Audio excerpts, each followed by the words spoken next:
right? Then you've made the wrong choice. So yeah, okay, so that can definitely happen. So okay, so is there a place for strategy? Is there a place for strategy in the amount of time it takes you to tune? Do you tune your instrument slowly to truth? That's what I think. Yeah. Yeah. So how does strategy and truth kind of interplay? You know, because ultimately that's the goal. That's what you aim at, no doubt. That's the target. Truth, right? Yep. But I think getting from where you are to truth, you know, how much do you think people should pay attention to the external effects that attunement will cause? Yeah, well, that's a good question, because, you know, you might think of, okay, so here's a way of thinking about it. Mm-hmm. So imagine, this is what I used to do when I graded essays. Okay, so I kind of formalized it. I thought, okay, what is an essay exactly, and where can you make mistakes, and where can you get it right? Okay, well, there's the word. You can pick the right word and spell it properly. Okay, so you're going to get the right word. You're going to put the word in the right phrase. You're going to put the phrases properly together into the right sentence. You're going to organize the sentences in the proper manner into the correct paragraph, and then you're going to sequence the paragraphs properly so that you make a coherent argument so the whole thing works. So it's like an orchestra right there again, right? There's many, or more like an orchestral piece. There's many things happening simultaneously, and they all have to be correct. They all have to be attuned to truth. Now, let's say the same thing is the case when you're acting in the world, right? Because there's you in the immediate present, and then there's the future you, and then there's your family in the immediate present and your future family, and there's the broader community, and there's more levels than that. You have to take all those levels of analysis into account. Like if you're really going to go after the truth, which is why, like your metaphor, the orchestral metaphor, I think is a really good one. Mm-hmm. In fact, I think that's why people like orchestras, actually, because that's what they play out in some sense. Well, so if you're going to do things right, you have to do them at all those levels simultaneously. And then you might think, well, I'm going to radically depart at this one level and be more truthful. Like I'm going to tell my wife what I really think of that dress. It's like, well, don't be so sure that impulse, which happens to be true at one level of analysis, is sufficiently sophisticated so that it's optimally true at all levels.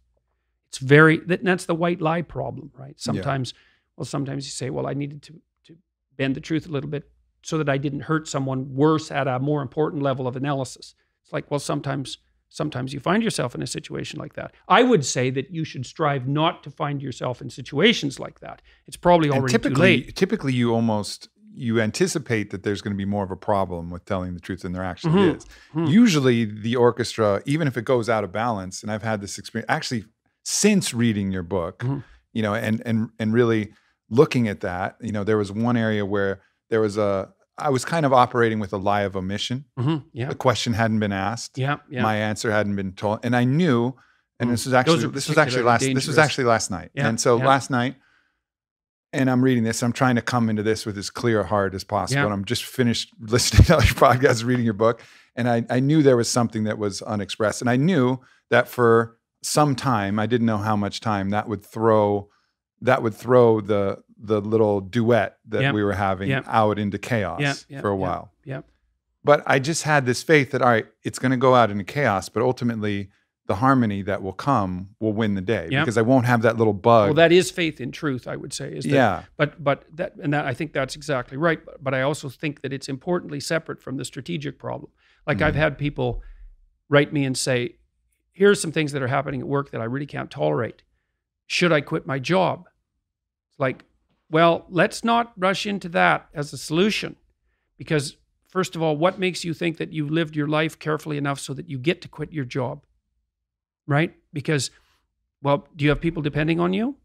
What the hell are you going to do with them? You're just going to like have them flap out in the wind? Maybe you don't have the right to clear your conscience right now. Maybe you haven't set the circumstance up so that you have enough autonomy. Maybe you already sold your soul enough so that you don't get to break out of prison today. Now, I might be wrong too. Like maybe it's time for you to quit your damn job, but you don't want to risk. You don't want to carelessly risk. You don't want to carelessly risk to free yourself from a moral obligation impulsively. It's not smart. So I would say, like, okay, now you want to tell the truth at work. Maybe you're getting bureaucratized in a variety of ways, or maybe the social justice warriors have invaded your enterprise and they're playing crooked games with your enterprise, and you need to stand up and say something about it. It's like, well, is your CV in order? Right? Have you got some job applications so out there? there's the strategy. You there's bet, the man. strategy and the attunement to truth. Aim at it, but take the time. Take the time to plot the course and understand the real life consequences of that. Yeah, well, otherwise you just commit Harry Curie on your boss's doorstep, and then you're dead. It's like, well, maybe it's time for that, but probably not. Probably not. Right. You know, I would